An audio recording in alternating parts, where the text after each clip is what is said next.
in downtown Los Angeles. The industrial area around 6th and Mission Road overflowing with dirty water. An underground sewage pipe broke on July 18th. Crews rushed to install a temporary bypass pipe to contain the flow. Officials say this Band-Aid of sorts will bring systems at area homes and businesses pretty much back to normal. This work, the bypass is being put in here, takes usually 2 weeks to do. It's being done in less than 24 hours. We think this is something that we stepped up, and we are working very hard to minimize impact. LA Sanitation's Adel Hosh-Khalil says the temporary pipe will suffice until a permanent one is installed. Crews had noticed problems with the old pipe about a week earlier and had planned to install a new one soon, but the unexpected rupture forced an emergency fix-up. Some of the dirty water flowed into the LA River, polluting beaches and forcing closures as far away as Long Beach and Seal Beach. LA City officials say a sewer break like this hasn't happened in decades. This is something that happened, an accident that happened. We are investigating it, hopefully afterwards, to see what we need to do. We're very smart, we'll learn from it, and we'll make sure it's preventable in the future. The sewer we're dealing with today was built in 1929, so approaching it very soon, its 100th anniversary. So you are dealing with an aging infrastructure. We try to be very proactive on our sewer replacement and repair program. Officials say the city of Los Angeles has spent over $2 billion over the past decade upgrading our sewer system. In downtown LA, I'm Gil Reyes for LA This Week. LA Sanitation says 2.4 million gallons of untreated waste spilled onto the LA River. Though this briefly closed parts of Seal Beach and Long Beach, LA City beaches, including Venice, were not affected. While LA residents say housing the homeless is one of their top concerns, and for city leaders, it's been an ongoing challenge. After declaring homelessness a crisis in LA, city officials took it to the state level to get even more help. Anna Marcos has the details. City and state leaders toured this vacant lot to show that in this lot, as in most corners of LA, the reminders of homelessness are everywhere. Everybody, no one is exempted from this. Everyone's got to do their part. So if you've got a vacant lot, you can't let it become a homelessness encampment.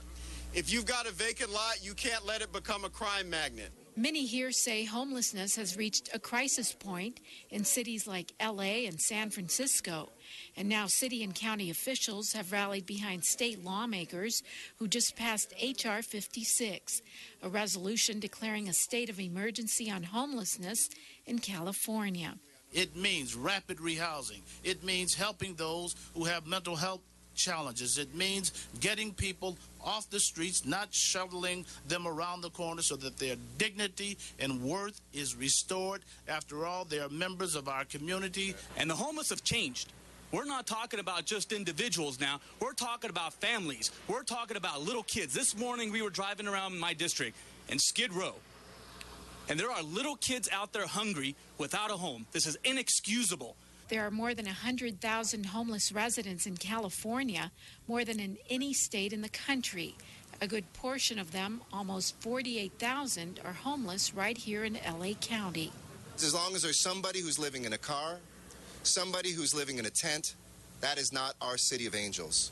The state legislature has also passed the No Place Like Home program, which will pump close to $2 billion into fighting homelessness throughout the state. I'm Anna Marcos for LA This Week. City leaders say in spite of the problems, they have made some progress on homelessness. They've set aside $138 million in the city budget this year to fight it, and they've quadrupled the number of outreach teams on the streets of Skid Row. They've also housed 6,000 war vets in the last 3 years. Well, if you've ever looked for an affordable apartment in LA, then you know how challenging it can be. Making matters even worse, the number of people moving to the city is outpacing available places to live, creating a housing crisis. Experts weighed in recently on what can be done to turn things around. Anna Marcos was there. The bottom line is LA needs to build more housing. Market rate housing, affordable housing, shelters, supportive housing for the homeless, and it needs to happen fast. In LA County, we're about 500,000 units short of what we need to meet the demand for affordable housing. We cannot stay in this deficit and expect that our city is going to continue to be livable. The East Area Progressive Democrats put on this panel of housing experts to talk about the affordable housing crisis and what the group is calling high-rise development stress. Communities displaced or changed with high-rise development for which the city isn't even collecting development impact fees. Now, we know that if those development impact fees were being collected at a more rigorous level, as they do with parking tickets, we would have some more revenue to do affordable housing development in the city. Land costs and development costs are high, and incomes are relatively low compared to most communities in the state. So we get this kind of double whammy of badness. Even the city's rent control is losing its teeth as LA continues to lose more and more of its affordable housing units. Any units built after 1978 aren't even covered under rent control, which means more and more of these rent-controlled units are falling off the market. The rent burden makes a difference in how people live and what they can afford. When they're paying so much for rent, they can't afford medicine and food. Meanwhile, high-rise luxury units run at a 12% vacancy rate, while affordable housing remains scarce. I'm a huge fan of building affordable housing in any way that we can. Organizers say the purpose of the panel wasn't to find solutions, but to begin to hammer out possible ideas and to hold government leaders accountable for what has become a full-blown housing crisis. I'm Anna Marcos for LA This Week. You'll get a chance to vote on 2 housing ballot measures soon, the Build a Better LA measure on November 7th and the Neighborhood Integrity Initiative on March 7th. While the city reaches out to developers for ideas on the housing the homeless, small business owners get a lesson on growing their business by using city resources, and parking just got a lot easier for a popular multicultural destination. All these stories in City Beat.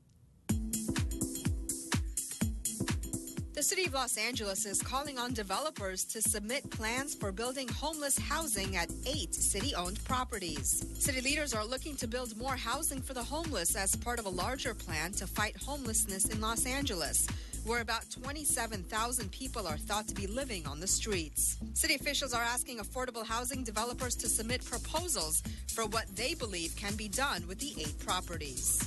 A small business workshop was held recently to help small business owners grow and prosper. The workshop, hosted by the LA Chamber of Commerce Small Business Council, focused on the business resources and opportunities available through the mayor's office. It also highlighted the new tools available through the city's new small business portal and startup guide. The business.lacity.org website offers everything from registering a new business to marketing techniques. Governments have to know that you're there, and you have to know what's available to you, and there has to be some type of mechanism for that, and I think what the mayor is doing with this is absolutely in the right direction.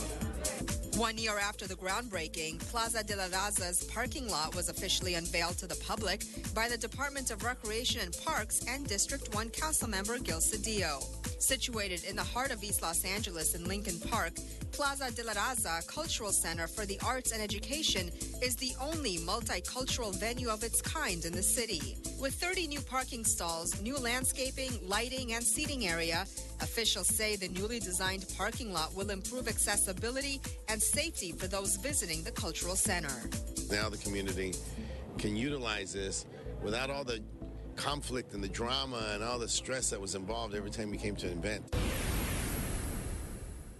LA has made great strides in going green and creating a more sustainable future for us all.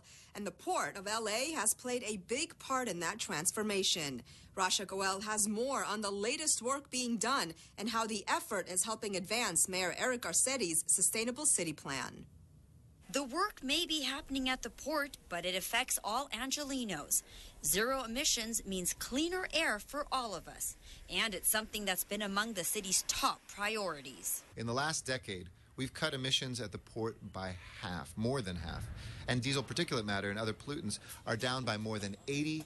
15%. That's an incredible thing. Mayor Eric Garcetti continues to advance his Sustainable City Plan by recently appointing a 10-member Sustainable Freight Advisory Committee who will work together with port officials to advance sustainable growth and expand the use of zero-emission technology at the port. By 2025, 15% of our goods movement trips should be zero emissions. I'm looking forward to this group advising me on a large and wide-ranging series of issues, including how to accelerate the introduction of equipment that we know will help us meet our air quality goals and commitments. In June of this year, the port announced the Pasha Green Omni Terminal project that will pilot various zero and near-zero emissions good movement technologies. The Green Omni Terminal is a solar-powered facility that will move goods from ships to the terminals to clean truck and rail transportation to their final destination. Pasha will be the first marine terminal in the world capable of generating all of its energy from renewable sources in an emergency situation. This is groundbreaking work. The terminal is being funded in part by a $14.5 million grant from the California Air Resources Board. Today marks the beginning of a multi-source project that will help reduce pollution in communities near our ports. These communities are the most severely impacted by port activities, and they greatly need better air quality. The aim is to improve health and quality of life for residents not only near the port, but also for everyone in Los Angeles. I'm Rasha Goel for LA This Week. The port also announced a series of grants which will allow it to test 20 near-zero natural gas-powered tractors and 5 zero-emission plug-in battery tractors at the Everport Container Terminal. Well, remember what it was like as a kid during summer vacation? Well, there was nothing better. And if you got to go to summer camp, that was just the icing on the cake. And thanks to Camp Wesson, some kids in underserved neighborhoods got to experience just that, and at no cost to their parents. Gil Reyes reports. Kids from the inner city excited to board the bus to summer camp. They're on their way to 3 days and 2 nights at Camp Wesson. This is Haley Smalls' third visit. What I want to say is that more people should start coming here because this camp is one of the best camps in the world. It's also a mini summer vacation for working moms like Haley's mom. Yeah, give me a break. I have 3 days. I'm going to work hard today, but tomorrow I'm going to take a day off and do something for me. Camp Wesson is the annual summer camp organized by LA City Council President Herb Wesson. It primarily serves families from disadvantaged areas in Central and South LA. It's for children who usually can't go to camp because of the high cost. But this camp is free. Shorts, shirts, swimming trunks, and food included. The 10th year. I cannot believe that it has been so long. It's something that the staff here and I look forward to on a yearly basis. So we're excited. We're going to have 100 kids. We'll be up at Hansen Dam. They'll be staying in tents. You're almost there. Keep going. We catch up with the group at Hansen Dam later in the week. The rock climbing wall is a popular but difficult challenge. Hardly anyone makes it to the top on the first try. A life lesson for us all. About never giving up, reaching your goals. And I'm today working with the climbing wall, which we stress about not giving up, continuing to try. And some of these kids are pretty good. First try I did it, and then the second time I fell once and got back up and went back up there and touched the bell. You got it. You got it. I'm going to do it this time. That's what you said? Yes. And you did it? Yes, I did. All right.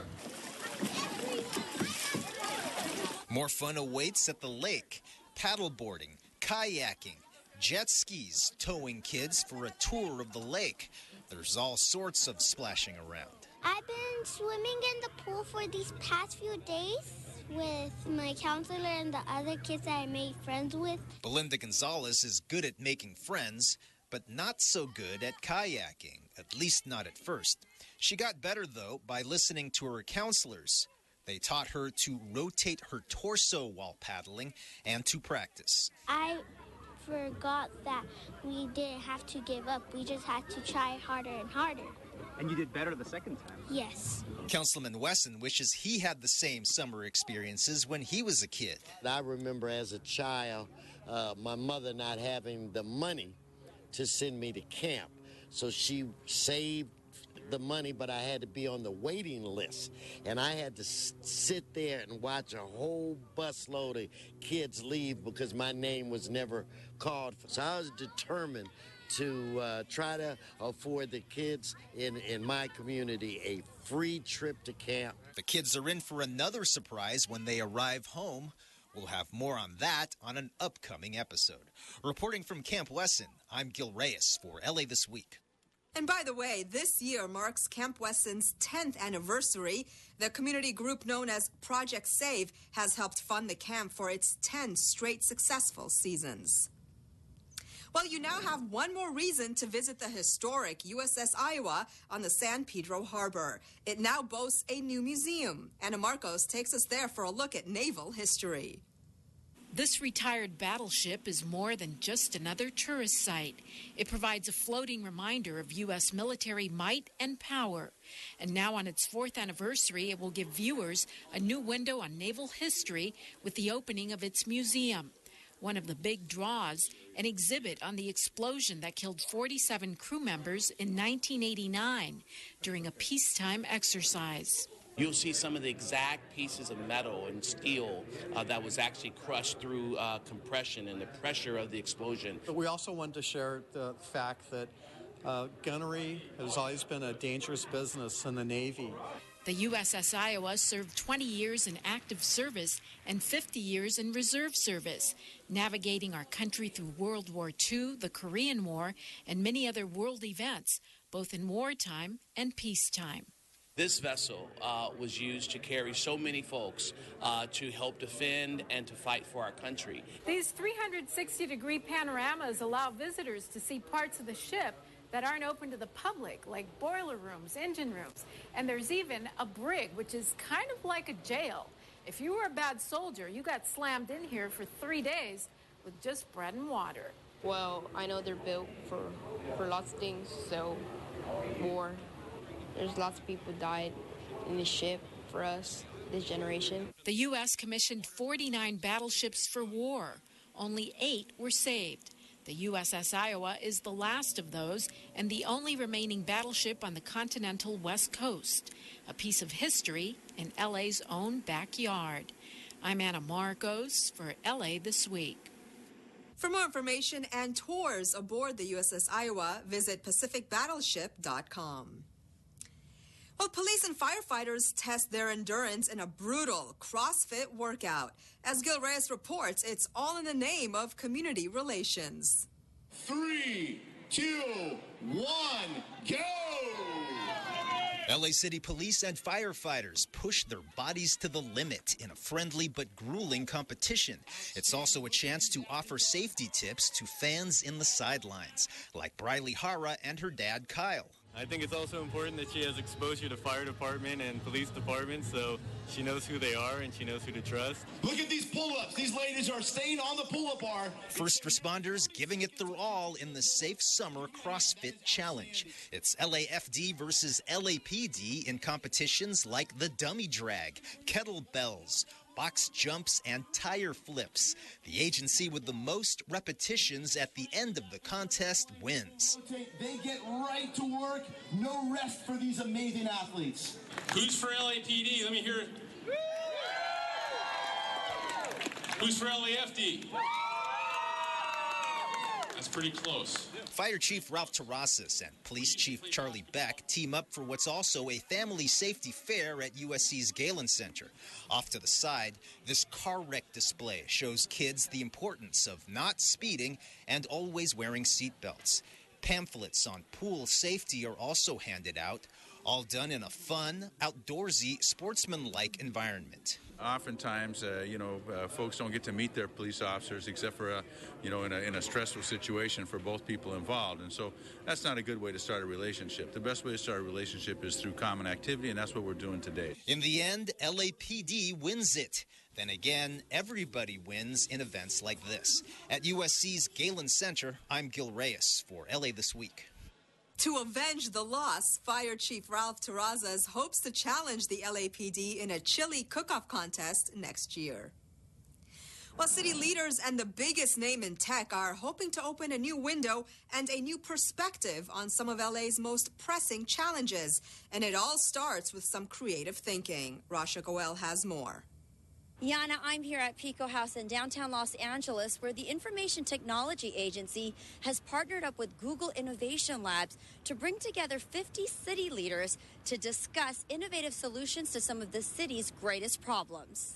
Through a 6-week series of 5 classes, Google Innovation Labs is giving city leaders the tools to better use its technology and data to help solve issues.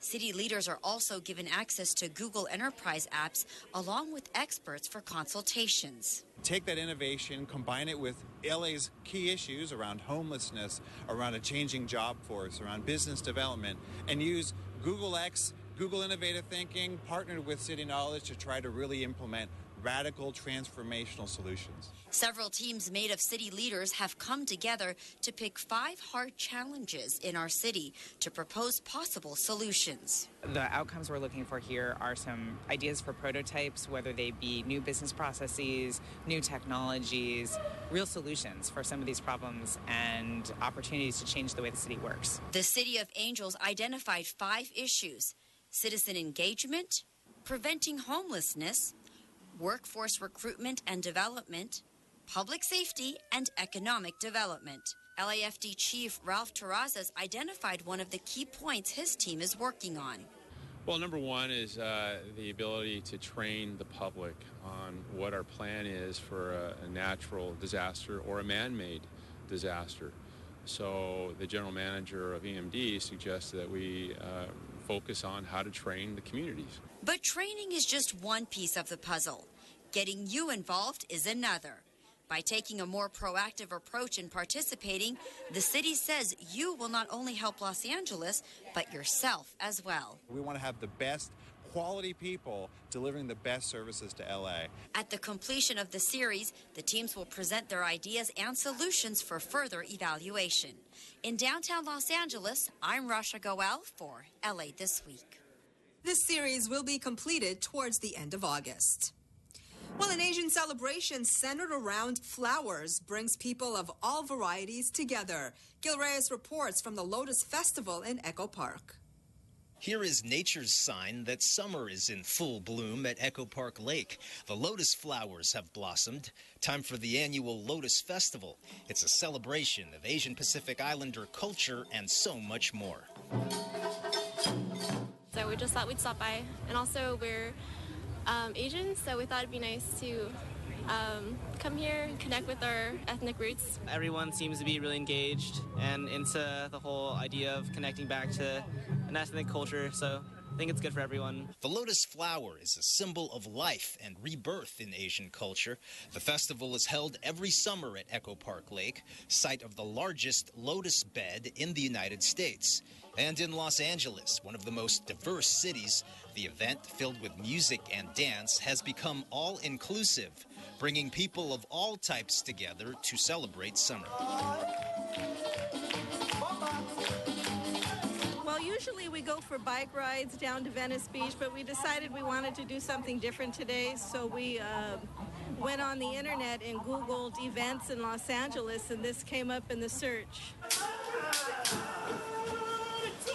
This year, the festival pays special tribute to the Republic of Korea, hosting Komdo, or Korean martial arts demonstrations. Well, every year, of course, there's a different Asian culture that the festival is celebrating, and so there's always a little bit of a difference every year. And then, of course, we've had the lake renewed over the last 5 years, 6 years. The lake was closed and then refurbished, and so it's beautiful now. Cell phone video catches Echo Park's councilman Mitch O'Farrell and his staff competing in the Dragon Boat Race, a signature event. And we finished the race in 6 minutes and 15 seconds, so not too bad. Yeah, here's Team Mitch right here.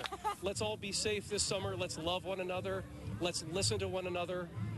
Let's respect one another, especially in this tough season with things the way they are out in the world and out in the country with all these divisions. We can do a lot more just to come together, because at the end of the day, we have vastly more in common with one another. While celebrating life. At the Lotus Festival, I'm Gil Reyes for LA This Week. This was LA's 36th Lotus Festival. The event takes place every July. Well, if you're a Star Wars fan, then this trilogy will transport you once again to a galaxy far away. Enjoy a summer night out at an annual summer festival at the LA Zoo and a contest for aspiring radio producers. All this in this week's Things to Do. Somewhere in space, this may all be happening right now. A long time ago in a galaxy far, far away. It's been 39 years since audiences first read those words on movie screens. 39 years since we first learned of the Force, of Jedi, lightsabers, X-Wings, and the Death Star. But even after all those years, the Force is still strong with all of us. This August, the Alamo Drafthouse will celebrate our love for the movie trilogy with rare digital screenings of the special edition versions of A New Hope, The Empire Strikes Back, and The Return of the Jedi. It all begins on Saturday, August 6th at the Ace Hotel. Visit drafthouse.com for more. Brew at the LA Zoo returns for the summer, featuring more than 40 local craft and microbreweries, eclectic live music lineup, DJ Johnny Hawks dancing, pub-style grub, VIP lounge with food, specialty drinks, and early access. Zookeeper talks, up-close animal encounters, and visits to habitats. It all takes place Friday, August 5th from 7 to 11 p.m. at the Los Angeles Zoo and Botanical Gardens. For more, visit lazoo.com. KCRW's fourth annual 24-hour radio race is a whirlwind day of high-stakes radio making for producers of any experience level.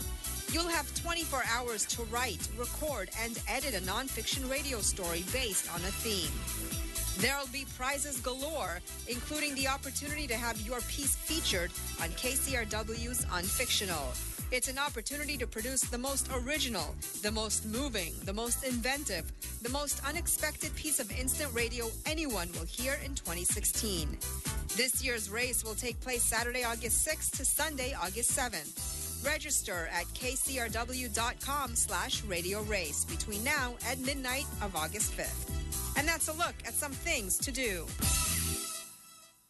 Well, that's going to do it for this edition. I'm Yana Kay, and from all of us here at LA This Week, thanks for joining us. A reminder that you can catch us online at lacityview.org. You can also follow and like us on Facebook. We'll see you back here next week for more of LA This Week.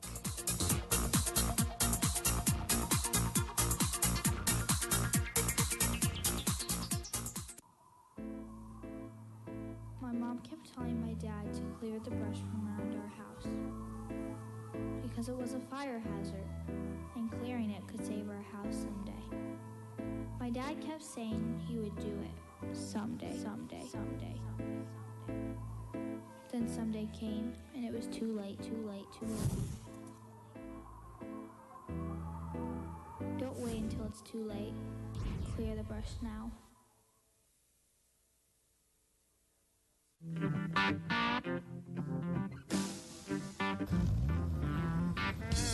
Hi, I'm Mike from Los Angeles. You're watching LA City View, Channel 35.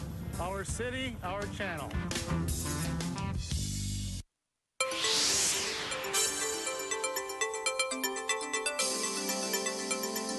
Sergeants, please call the members, have them report.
Okay, I want to welcome everybody to the Los Angeles City Council. We are at 10 members. Madam Clerk, more than 10 members. Please call the roll. Blumenfield, Bonin, Buscaino, Cedillo, Englander, Fuentes, Harris Dawson, Weezer, Koretz, Krikorian, Martinez, O'Farrell, Price, Rue, Wesson. 13 members present and a quorum, Mr. President. First order of business. Approval of the minutes. Bonin moves, Buscaino seconds. Next. Commendatory resolutions for approval. Price moves, Krikorian seconds. Next. Mr. President, today is Tuesday and time for the flag salute. Okay, let's all rise. Mr. Koretz, Mr. Paul Koretz, I'm going to ask you to lead us in the flag salute. Mr. Paul Koretz.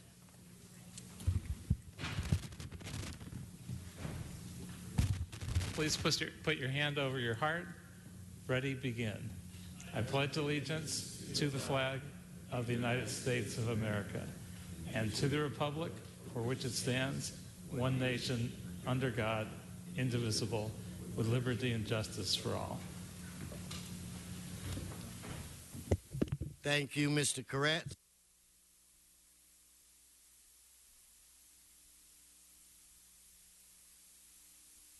Okay, let's go through the agenda.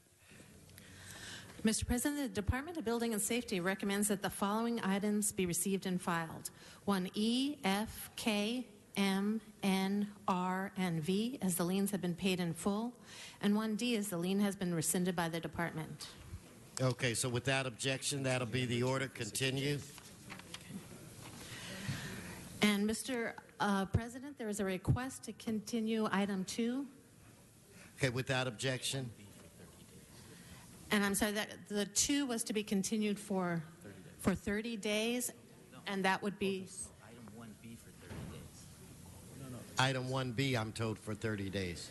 2 is continued for 30 days? Oh, 60 days for 2. Item 1B for 30 days August to 31st. August 31st, correct.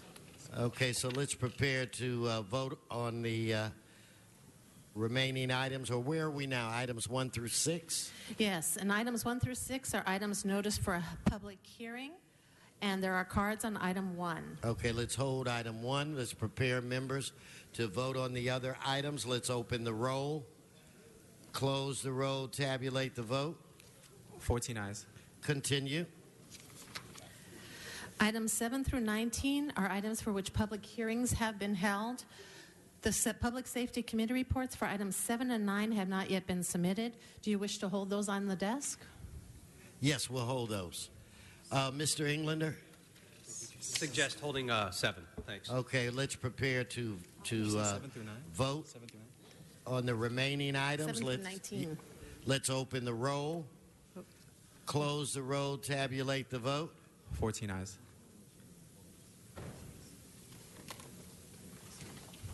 Let's move on to the next set of items. Items 20 through 32 are items for which public hearings have not been held.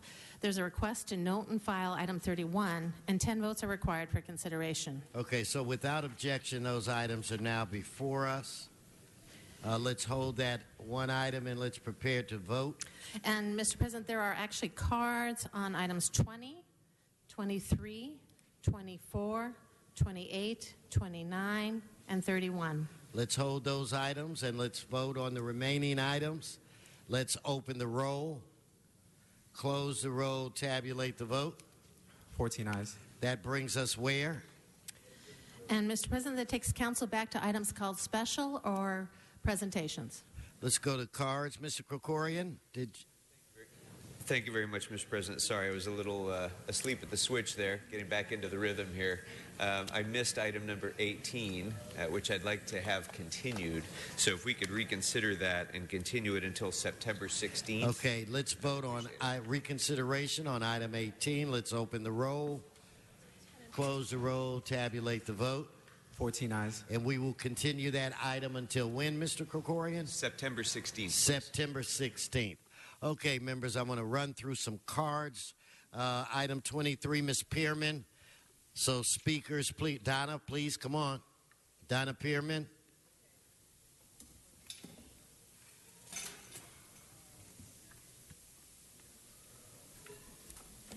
This shows you why we have to have the right to bear arms. If because it's really unsafe out there where the people could be killed outright. And that's why we have to have so many of these reward motions, because the police can't be there for everybody. And I left my notes away. And that's why we have the right to to protect ourselves and kill the person before they kill you. And this person does have the right to do that also. And we need to have the Second Amendment right so we can protect ourselves and protect others who are out there. So anyway, people are not going to go for the reward motions because they don't want to get themselves killed. So don't think these reward motions are going to do any good. Snitches get stitches. Thank you.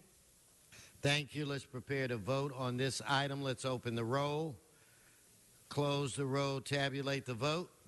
14 ayes. Okay, we'll go to item 20, Mr. Walsh. Mr. Walsh, I don't see Mr. Walsh. Let us prepare to vote on this item. Let's open the roll, close the roll, tabulate the vote. 14 ayes.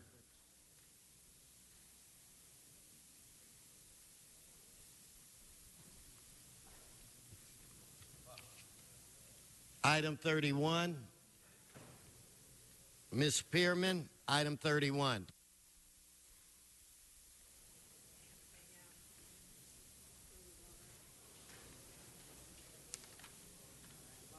Paper. Go ahead. Oh, damn. Let me try and find the paper for 31. Okay. Yeah, okay. That's the unsolved murder also on Trevino. And let's see. We said we need to be warriors who have the right to kill murderers before they murder you. The Warsaw Ghetto had sold everything. They had to get a gun. We need our high-profile guns. We need to protect ourselves in the Second Amendment rights. So this is because people are being murdered out there, and there's no way that the police can be there for to help everybody. That's why people need to be their own warriors, and if they'll think twice about going over there and killing unarmed people, if they thought that maybe we had guns. So yay to our Second Amendment rights, and let's hope that people out there will protect themselves and go over there and even protect other people, because we're all in it together. We all need to help each other. And so murders like this won't happen in the first place, because we need to stop these murders. And let's protect our police. Yay, police. Thank you, Mr. Walsh. John Walsh, item 31. Mr. Walsh.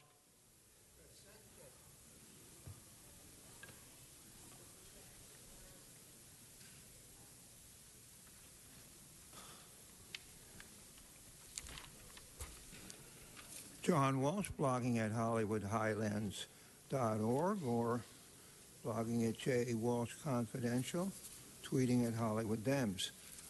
This is item 31. This is reinstating the reward offer for the unsolved murder. Incidentally, there are 850 unsolved murders right now in L.A. 850, and if I'm wrong, you can correct me. Anybody can correct me.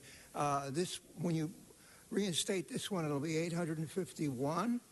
$50,000 shall be the city reward. As you know, nobody is going to look on the street. Everybody knows who killed this gentleman. It was a gang murder. But if anybody goes to the comes here or to the LAPD squeals to the gang and they're murdered. Everybody knows that. Okay, let's prepare to vote on this item. Let's open the roll, close the roll, tabulate the vote. 15 ayes. Okay, and can I get forthwith on item 9? Miss Donna Pearman, item 24.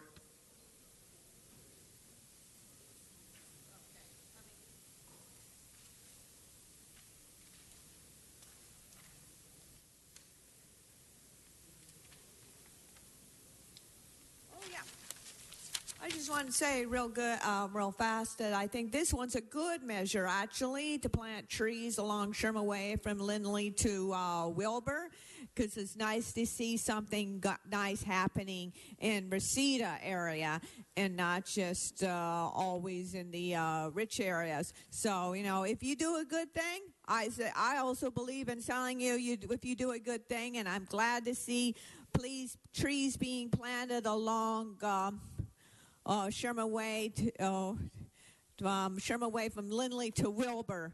That's a very good thing because we want to have greenery, we want to have something to look at, and we want to have something so people could be proud to be there. Because Reseda is part of the San Fernando Valley, and that's why we have to have video conferencing in Van Nuys, because we want to have something to say we're proud to be on the valley. So keep up the good work and bring back video conferencing in Van Nuys. Thank you. Okay, let's prepare to vote on that. Let's open the roll, close the roll, tabulate the vote. 15 ayes. Okay, item 28, Ms. McAllister.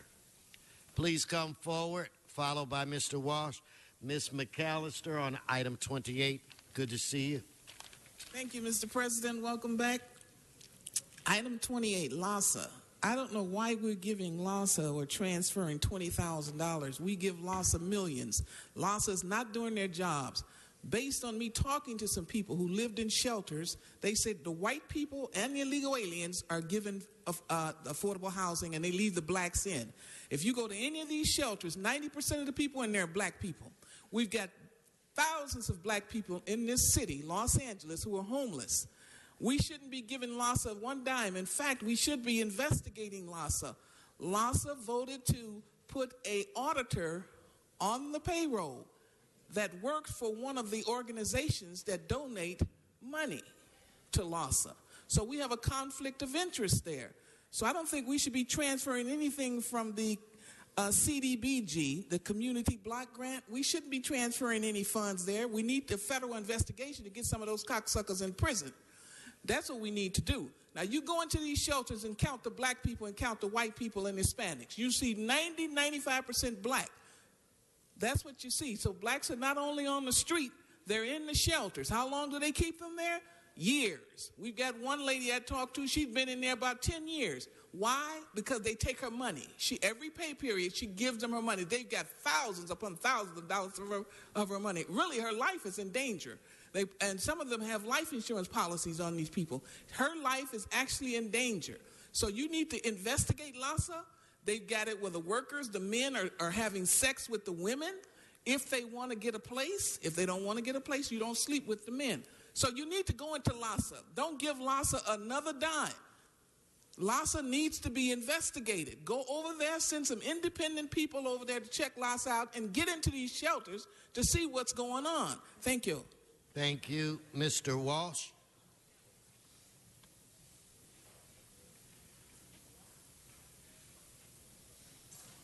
John Walsh at HollywoodHighlands.org, tweeting at Hollywood Dems. There's also $1 billion bond that they're trying to pass for homelessness, and limp-dick white liberals will vote for it. She's absolutely right. Most of the people homeless are black. The Hispanics do not dominate because they go back to their family in Mexico or Central America when things get tough, leaving the blacks here. But $1 billion, the huge amounts, $20,000 here, $20,000 there, and the liberals say, just pour money in it. And remember, LASA is white-dominated, white people. And people like Mr. Price vote for it. People, I'm telling you right now, it is 100% white-dominated, and they shit on black people. HollywoodHighlands.org. Okay, thank you, Mr. Walsh. Let's prepare to vote on that item. Let's open the roll, close the roll, tabulate the vote. 15 ayes. Okay. Okay, let's take up item 29. Mr. Rue. Mr. President, can we just receive and file number 29, please? Okay, so without objection, the cards were withdrawn. Yes. So let's, without objection, we will adhere to Mr. Rue's request. That brings us item 1. Ms. McAllister, you still, Ms. McAllister and Ms. Pearman. Yes. And Mr. President, as the speaker makes her way forward, there is a correction to the one item. 1B is not, the request is not to continue 1B, it's to request is to continue 1P for 30 days to August 31st, and 1B is still for adoption. Okay, so let's notice that correction. Okay, Ms. McAllister? Yes, Mr. President. I'm looking at this list alone, and it has 20 liens. Now, if we multiply all of this, you guys meet 3 days a week. You multiply that by a year, you're sending hundreds of thousands of people into the street. When I say hundreds of thousands, you're sending the mothers, fathers, children, and other relatives into the streets. Now, you're not building any affordable housing. I drive around to these developments. I get out of my car and talk to the people. They tell me $100,000, $200,000. You want to rent $2,000, $3,000 a month. So you guys are not doing your job. See, I'm a businesswoman. I owned a business for 12 years. I know how to do business. You're not doing your job. I'm not talking about you personally. I'm talking about you doing your job.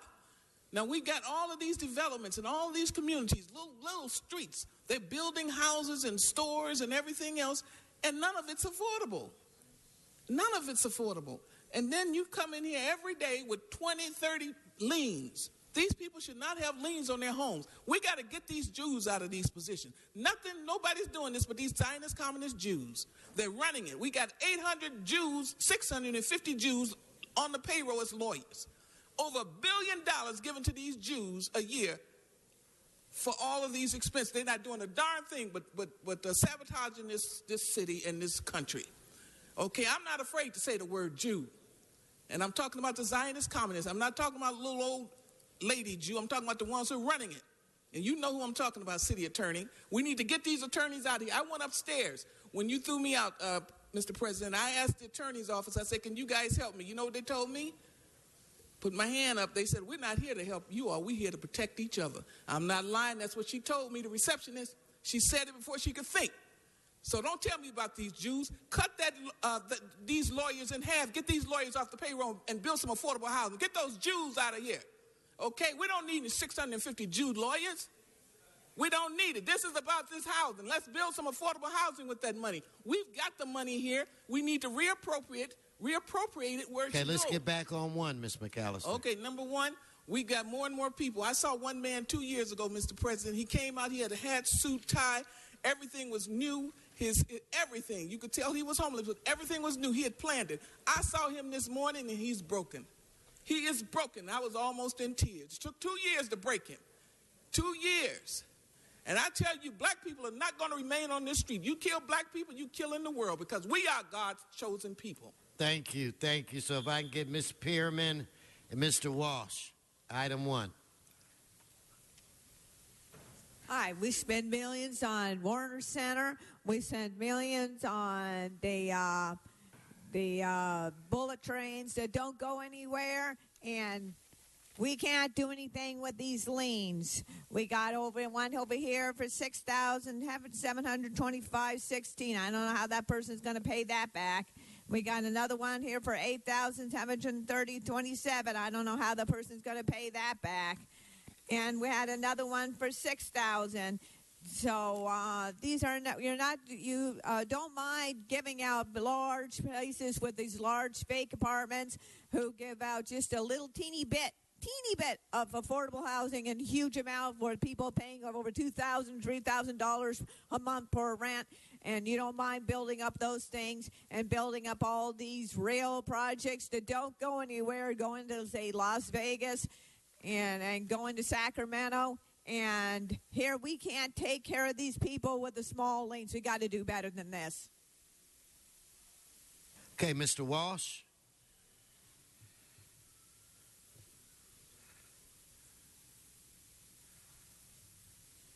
John Walsh, blogging at J. Walsh Confidential, tweeting at Hollywood Dems. Congratulations. When you do a good job, I am the first to congratulate you. I'm not one of those old white guys. Oh, you're all a bunch of crooks. You're all a bunch of crooks. That's not me.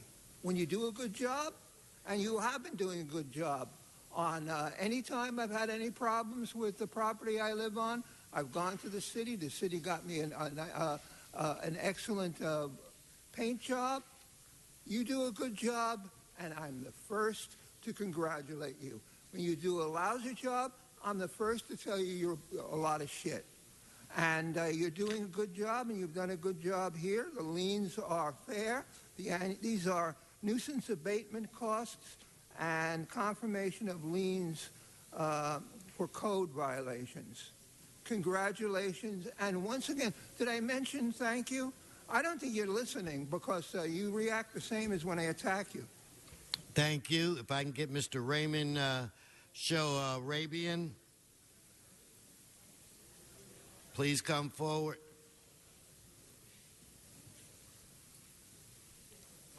Yes, sir. Hi there. Thanks for the opportunity. I bought a property last week in auction, property 19644 Victory Boulevard, and I see that you guys want to impose a lien on this one, but I'm the new owner. I bought it 2-3 days ago. At the moment, there's a fence around it. I can't go into my property, so I appreciate if you give me the opportunity to go into my property and clean up the mess, which was caused by the previous owner. That's it. Thanks. Madam President, Mr. Blumenfield? if we could continue this item with the gentleman for 2 weeks, Weeks is August 16th. and then my staff will meet with him. Sir, your item's been continued for 2 weeks, August 16th.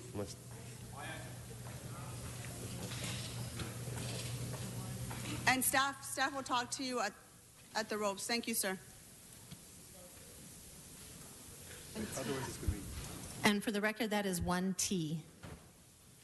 That is correct. The next speaker is Socorro Arredondo. Are you here? You're speaking on 1S.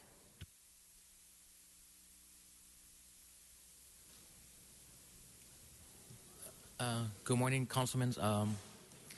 I come here as co-partner of one of the rental units at that property, 3C's Car Automotive.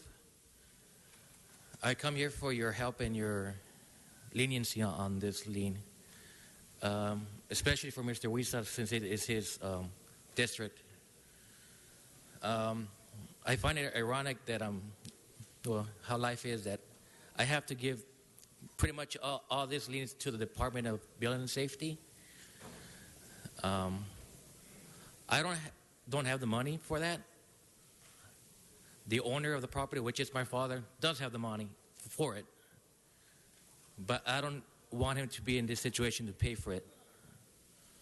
So I come to you, Councilman, especially Mr. Huiza. I did have the money before, but through one of your associates, I was defrauded by a lot of money a long time ago. And I'm not here to come name names, but one of the persons, he is in jail for what he did in the Department of Building Safety, for what he did. So I have some money to pay for that. I can give some of it. I hope if we find a way, maybe we could lower it down. But if it's not, I'm here to pay for what is owed. I don't know the process of it, but I'm here to come and do some payments and find a way for this solution. Thank you. Sir, I've just been notified your item's been continued for 2 weeks until August 16th, and you can speak to someone from Council District 14th right here at the ropes.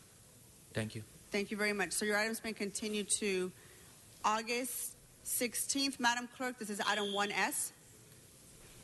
Thank you. Next speaker is Shlomo Rabi Isha. I hope I pronounced that correctly. Are you speaking on 1U? Yes, ma'am. Welcome and good morning. My name is Shlomo Rabichia, and I actually asked for continuous because my attorney cannot represent me today.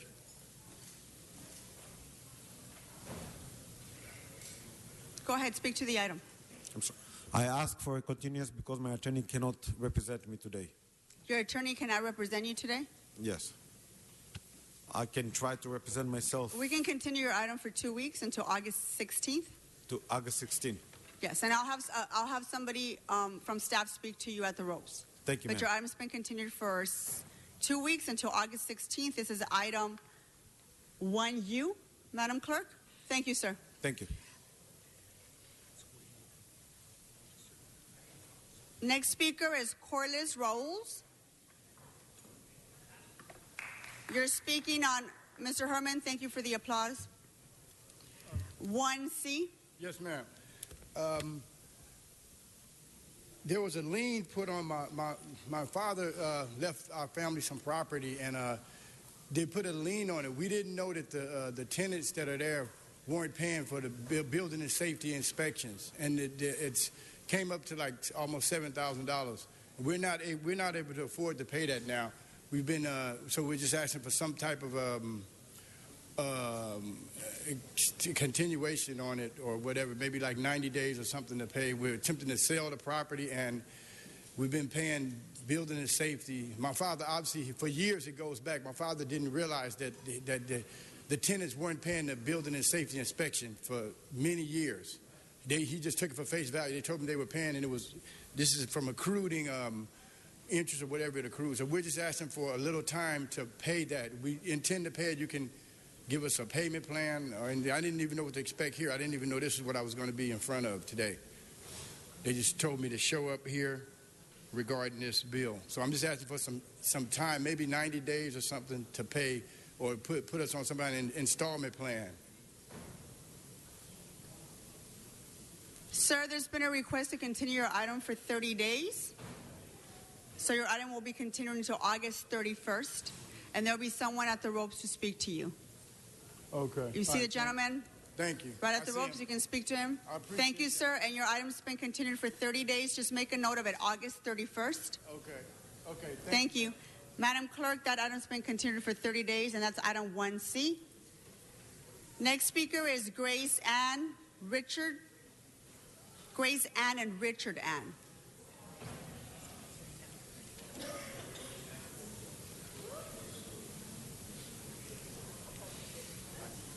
And before you begin, there's also been a request to continue your item for 30 days until August 31st. Is that okay with you? Would you like to Yeah, that's fine. Okay. Do you want to speak on the matter anymore? Basically, I'm her son, and I'm just speaking for her. She's being billed and has a lien on her house. She's currently living there. She moved there in 2014. She was fined for trees or something in 2011 when she got it all fixed, but she never received a fine or a bill from the city. And now I think they charge her late fees and everything. So we're trying to see if there's a way we can reduce that amount or take the lien off and. Yeah. Sir, your item's been continued for 30 days, like I stated before, August 31st. Okay. You can speak to the gentleman right here on the front row in the red vest. Sure. Speak to him. And this is item 1O. Madam Clerk's been continued to August 31st. Okay. Thank you very much. Next speaker is Eric Previn. Mr. Previn, are you here?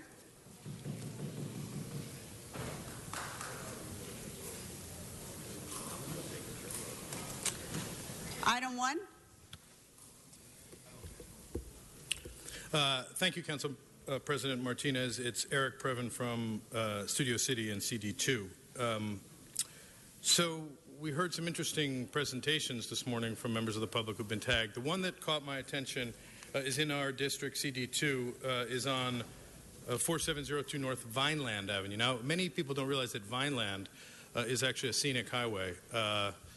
I realize that's a little tough to swallow if you've been on it recently, but it is actually, because you look at the hill as you drive from the airport towards the mountain. It's very, very beautiful. We're doing some work in that area. This guy ran into difficulty. There were 2 inspections back to back. I don't know the chap. His name is Viken Anishian. I think he's been the owner since 2011, and these violations occurred in 2014. And it's unclear. It's not a lot of money. And the good news on this one, it's about $1,000. There are no stiff, harsh penalties. So if these are real, the person should step forward and pay the bill. Regarding Vineland and keeping it beautiful, which I think this is in connection with, we have a project underway now, and I'd like to invite other districts to contribute. The Studio City Beautification Association is going to be working on some medians. Medians are the things that go in between the two lanes. We're going to be upgrading them and putting some beautiful stuff in. Madam President, he is not talking about this lien. Well, no, but Vineland. Sir, did you lose your mustache over the break? Mr. Previn, we're not discussing his mustache. No, we're no, discussing certainly not, item but I'm 1. wrong. If you're not going to speak to the item, I'm going to ask you to sit down. Fine. I intend to speak to the face minus the mustache of this item, which is CD2 item, I believe it's M as in Mary. So anyway, my point is that we just like beautification around the city of Los Angeles. It's an initiative that every single district, especially Blumenfield's, is working hard to deliver on every single day. He is still not talking about this lien. What are you talking about? This is a beautification. These are cleaning. These are building and safety inspection Thank you, Mr. fees Previn. for places that leave their stuff Thank out you. on You've the been warned yard. before, Mr. Previn. Sit down. Thank you very much. Your time is done. Next speaker is Gonzalo Macias on item 1A.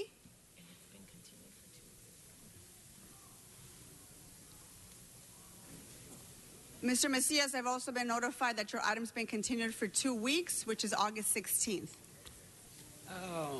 No, well, the problem is with me is that the inspector went for inspection to the building, and they sent me the bill to the building, which I never got it, and I think it's unfair for me to pay the whole amount. I want to pay whatever it is, but I never got the bill before. I got the bill like 2 years after I got the inspection. So what I'd like to do is just pay what was the bill original. Well, your item's been continued for 2 weeks. You can speak to staff. This gentleman right here in the red vest, you can speak to him. But there's been a request to continue your item to August 16th. Please make a note of that. Madam Clerk, item 1A has been continued for 2 weeks until August 16th. Mr. Harris Dawson? You're on the queue? Okay, that was a mistake. No problem. Mr. Krikorian? Madam President, I'd ask that item 32 be sent forthwith, please. Forthwith for item 32 from Mr. Krikorian. That concludes speakers on item 1. Submitted their cards late. Mr. Herman, sit down. I do not have a card for you. Madam Clerk, let's vote on the remaining items on item 1. Let's open the roll, close the roll, and tabulate the vote. 15 ayes. Okay, let's move on to item 7.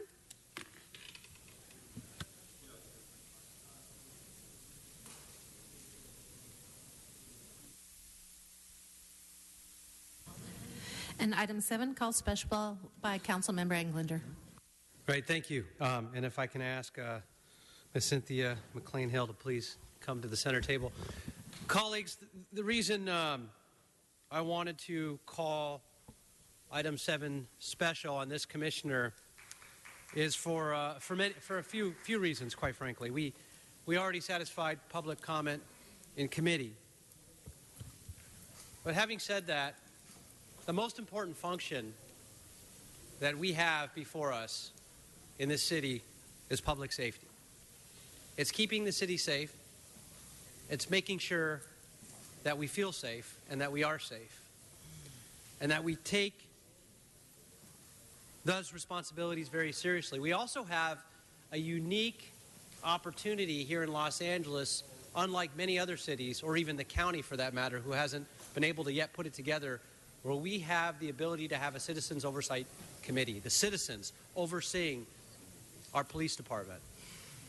And we are at some interesting times now, with challenging times as well. And we have an individual here who has done so much in her life. And I, for one, and I know the committee, and I speak on behalf of all the committee members, are so grateful that not only the mayor's selection of Ms. McLean-Hill, but also her acceptance to serve, knowing full well the challenges that we face and the difficulties that it could bring, but the opportunities to bridge communications and make improvements. And I can't think of anyone better to help lead us in that dialogue and direction that we need so desperately today. So I want to thank you and open up the floor to you as well. Thank you. Thank you, Councilman, and I will be extremely brief. I know that there's so much work to be done, and I don't want to take much of your time. I appreciate the opportunity to address this body. I am grateful to the mayor for his expression of confidence in putting forward this nomination. I am, frankly, humbled by the responsibility that attends appointment to this particular commission. I also am encouraged by the prospect of working with so many of you, and frankly, among the things that I am most hopeful about is the caliber of leadership that actually exists in the city, both at the elected level and also at the community level. And I have tremendous faith in our ability to rise to the occasion, both as we face the tumult in certain communities over policing, and also as we continue to strengthen and improve the really fine department that we have the privilege of having in the city of Los Angeles. So thank you for giving me this opportunity. Okay, let me just quickly say that I've had the pleasure to know you for quite a while. You are without a doubt of class act and unbelievably capable. This is a great appointment by the mayor, and I'm just happy that you would accept it. But it takes a certain person, a special person, to want to get into, we're involved in a very touchy, volatile situation right now. It takes a special kind of a leader that would volunteer to be involved and engaged, and that's something that I could see you do. When your name was first mentioned, I could see you doing it without Paul. So we're fortunate to have you. So I just want to congratulate you in advance and let you know that if there's anything that I can do to help you, I'll be my honor to do so. I'd like to recognize Mr. Price. Thank you, Mr. President. I, too, just stand in support of this outstanding nomination. We know Cynthia has a long history of service in our community and brings, Mr. President, as you suggested, a unique background of not only business acumen but community concern. And so I think the mayor made an excellent choice. I think you're coming on to the commission at a critical time, as we all know. And so we're just excited about your willingness to step up again to provide the kind of civic engagement, the civic leadership that is so important in our community. So we look forward to working with you. Congratulations. Thank you. Mr. Harris Dawson. Thank you so much, Mr. Chair. I just want to rise in strong support and joy over your appointment to the Police Commission and congratulate you and the mayor. I've been watching you for years be a leader in the community, an African-American businesswoman, an African-American leader, and having served in a lot of capacities, I would share with everybody listening when I went to Cynthia to tell her I was running and ask for her support, the first thing out of her mouth wasn't how are you going to win or are you going to support my clients? It was, what are you going to do about police community relations? And we had a long conversation about what all could be done, and I'm very happy to see, well, now you're here. Now we can get to work, so I'm eager to get in line with your leadership and figure out how we get through this very volatile and tricky time that I think can lay the basis for a very prosperous future for the city of Los Angeles. I would also note, it's particularly special to me, in the conversation about police community relations, there's a lot of noise and a lot of heat, and often you get one of those moments that sort of stands out among all of them. And when I was sitting with you, I remember our back and forth, and there was a moment in the conversation where you said, Marquise, I have a black son. And that touched me a whole lot and makes me super excited that you're there, because you're going to remember what every mom thinks about, what my mom to this day thinks about every time one of their children leaves the house. And so, again, thank you for your service. We're eager for what can be accomplished under your leadership. Thank you. Mr. Sadia. Not to prolong, Mr. President, but let me say also that I'm very elated to see you here this morning. Didn't know why you were here, but now that I do, I'm even more excited. You are the consummate professional. You take a very measured and balanced approach to everything that you do, and that's to the benefit of everyone that's involved with you. And so I'm excited about this. Let me cite one of my favorite quotes. I'll accommodate it for the moment. Martin Luther King said, "The measure of a woman is not where she stands at times of convenience and comfort, but where they stand at times of conflict and controversy," and that the real woman will risk their standing and prestige in the community to serve their community. And so you are that person today, and I applaud you and applaud the mayor and wish you the best. Thank you. Thank you so much. Mr. Buscaino. Thank you, Mr. President. And I, too, want to rise and support this confirmation, this recommendation by Mayor Garcetti. Cynthia, thank you so much again for taking on this role. We had an in-depth discussion in committee earlier this morning, and was really pleased on your commitment to the police department, to the city, and to have your daughter here to witness this incredible moment. You also recognize the awesome responsibility that you will take part of in this oversight committee in serving as our police commissioner. You also realize the importance of ensuring that the policies that you make are going to impact our street cops, day-to-day operations, and the fact that you have embraced that and that you and the decision-making that you will have, you're going to take into account those officers who are patrolling our streets, who put their lives on the line each and every day here in the city of Los Angeles. You also recognize the importance of community-based policing and relationships, and you have these relationships on the ground today. You do not have to go out and seek and turn to key stakeholders in Los Angeles, and this is what makes you an incredible appointee here moving forward. So we recognize your commitment. We thank you for taking on this role, and looking forward to working with you and ensuring that, in a time where today we are facing incredible amount of scrutiny with our police officers. And I truly feel, not here in the city of Los Angeles, that other parts of the country are struggling with relationship-based policing. Not here. I mean, just last week we had a use of force, an officer-involved shooting that involved lethal force in Watts 20 years ago would have been a problem. But because of the relationships we have with the community and the police department, and the following day in Nickerson Gardens, we had officers saving a life from someone who was ODing on drugs. We turn to how far we have come in this police department, how far we've come to this city on improving our relationship, building that faith, that trust, that confidence between the police department and the people that we serve. And I know in what you said in committee that you're going to be the problem solver. You're going to find ways to continue to partner and embrace the community and embrace our street cops. So I really appreciate you taking on this role. Looking forward to working with you. Thank you so much. Okay, thank you.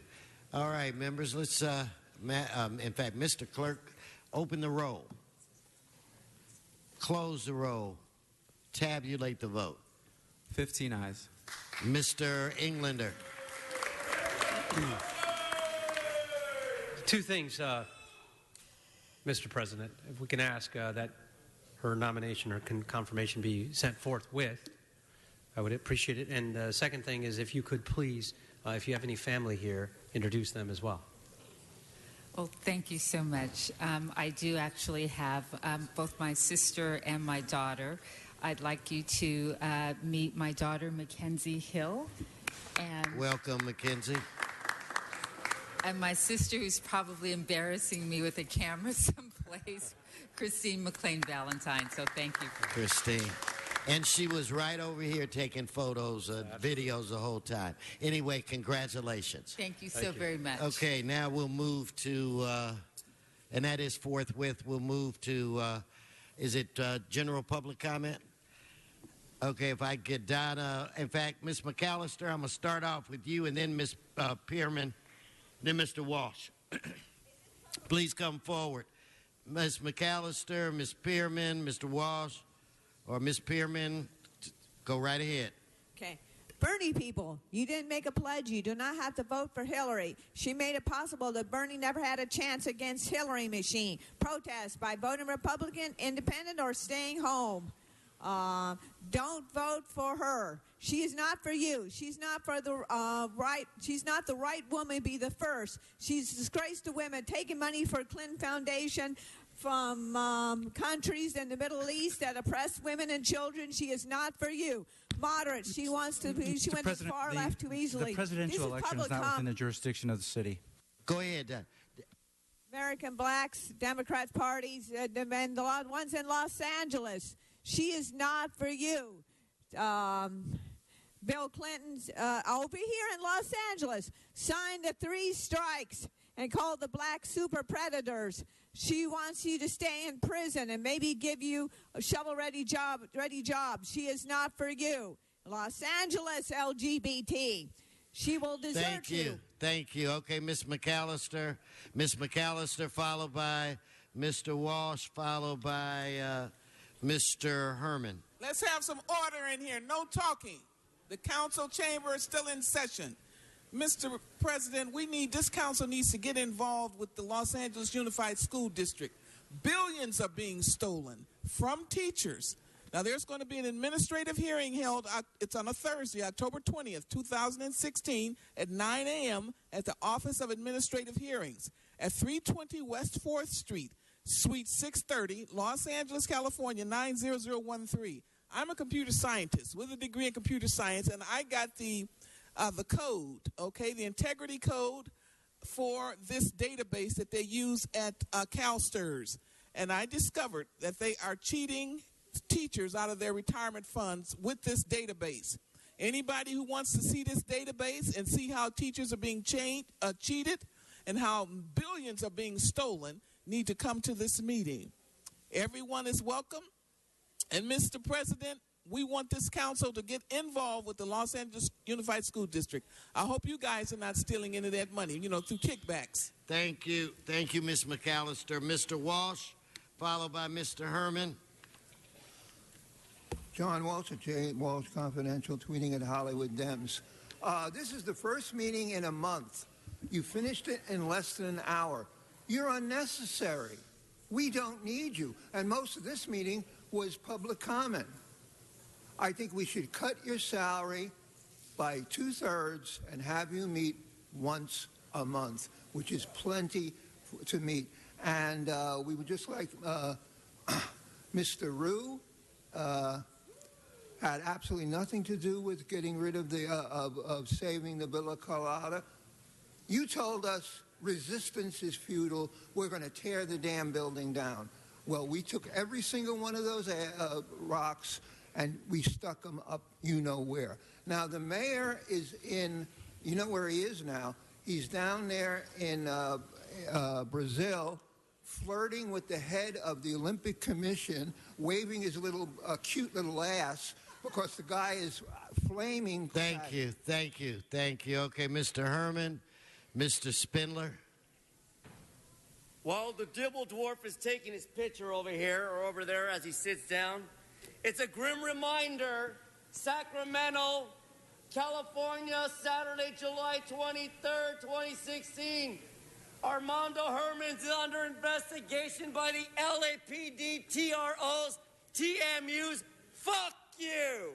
What the hell's wrong with you people? Leave people alone in our city. Brandenburg versus Ohio. That's my opinion. 395, 444, 1969. Whitney versus California. And Dennis Amenes versus the U.S. Stop harassing harassing people. Stop retaliating. Hugo, get your ass over and explain to the public what a TMU is. What is a TMU? Threat Management Unit by detectives of LAPD to harass you. Fuck you. Okay, thank you. Thank you. Mr. Spindler, followed by Ms. Ramirez. Yes, so, I don't know, I was checking some databases. Looks like somebody appealed a certain TRO. I don't know what that's all about. Looks like somebody filed a lawsuit against the city. I don't know what that's all about. But what I do know is that public comment on number 7 had not been satisfied, and you're letting a commissioner come to this meeting and be approved without a single word of public comment, because I submitted my cards upstairs at the public safety meeting and again today, and both times my card was rejected in violation of the Ralph M. Brown Act. I did not ever get a chance to publicly opine on this proposal to put this woman on the police panel. So you start her off again on the wrong foot. You're starting off with corruption. You know where it'll end. Finally, Mr. Saltzman, this is his last day. Good luck to the gentleman. Thank you. Ms. Ramirez. God bless Donald Trump in America.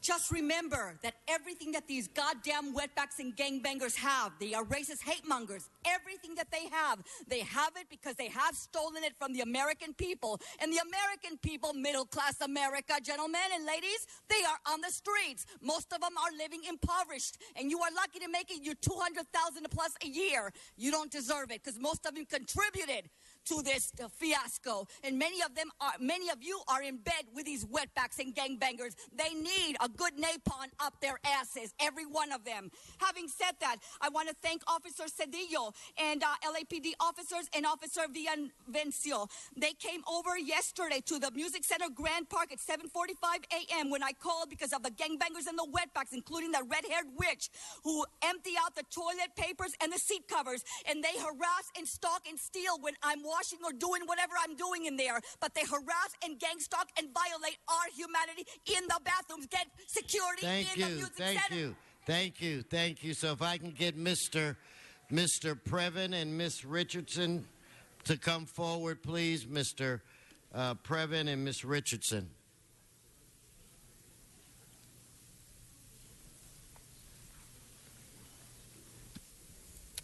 Yes, good morning, Council President Wesson. It is Eric Previn from CD2.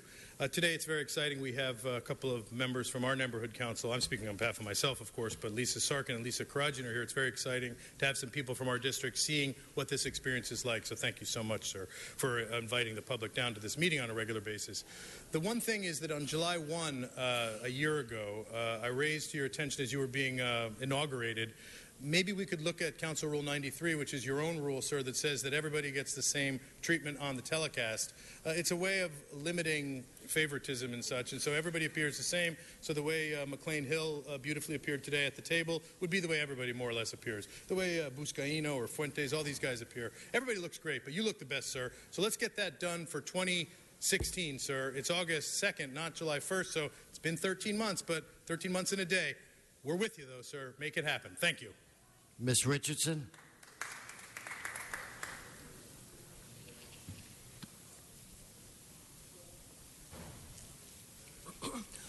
The police department the police are doing something wrong, and they know they're wrong. They shouldn't be doing that. They should treat people nicely so they can be treated nicely. Some of those police are wrong, and they know it. Some of them act like little turkeys. They know they shouldn't be acting like that. They should get on the ball and be nice. People should call and tell on them so they can practice being more nice. In regard to the fires, doesn't the police department, the fire department have more updated methods than that in fighting the fires? That technology seems like it's kind of old. And how much did they make in overtime while they were putting out the fires? There should be a way to put out the fires faster and cleaner and more efficiently.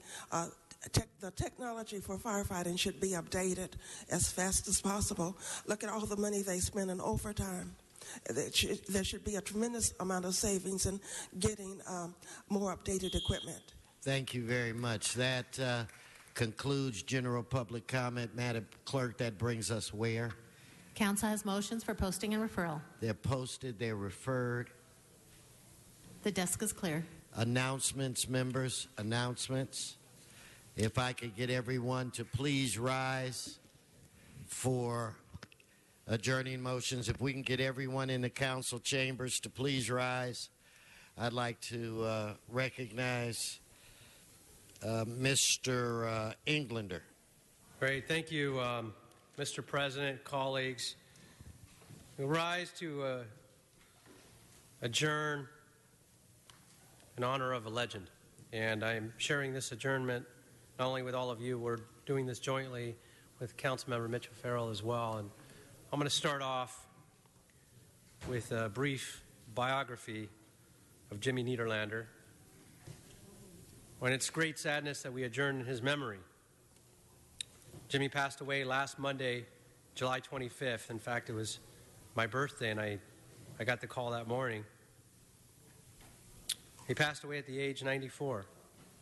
He was born in Detroit, Michigan on March 31st, 1922, and Jimmy was one of 6 children, Sarah and David Niederlander. Jimmy was the first of 5 brothers to go on into his family theater business.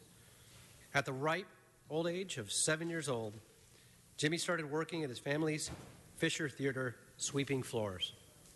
Over his career spanning over 80 years, Jimmy built one of the largest private live entertainment companies in the world. Under his leadership, the Niederlander organization, including 9 theaters on Broadway, 5 theaters in Chicago, 3 in London, and in 1977, Jimmy purchased the historic Hollywood Pantages Theater. Beyond Broadway, Jimmy was credited with revolutionizing the outdoor amphitheater concept as the developer of several premier venues, including Pine Knob Music Theater, the Merriweather Post Pavilion, Poplar Greek, and among many others. And here in Los Angeles, responsible for the operation of the Greek Theater for over 40 years, hosting legends like Neil Diamond, Adele, Bette Midler, Frank Sinatra, so many others. In addition to all of these accomplishments and forever changing the world of entertainment as we know it today, Jimmy and his brothers joined with George Steinbrenner and others to purchase the New York Yankees in 1974. He's been awarded numerous honors over his lifetime, including the United Nations Foundation Championship Award, the Broadway League's Schoenfield Vision for Arts and Education, Special Tony Award for Lifetime Achievement, the Actors Fund Medal of Honor, the United Jewish Apparel New York Federations, and so many, many others. Jimmy is survived by a large, loving family. By Charlene, also his son, James, and James's wife, Margot, his grandchildren, James II, Kathleen, stepdaughter, Christina, and her children, Gunnar, Kristana. Symbol of their power and love in the entertainment industry, Jimmy will be missed by all. And if you knew him and you know his family, the smile, his infectious love and passion for entertainment and people enjoying themselves is really what it was all about, is bringing life and the ability to enjoy theater and arts to all of us worldwide. I'd like to turn it over to Mitchell Farrell as well. Thank you.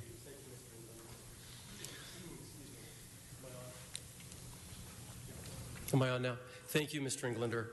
As Mr. Englander mentioned, Jimmy Niederlander, 94 years old, just almost 80 years of a career to establish the Niederlanders organization in the cities that Mr. Englander mentioned.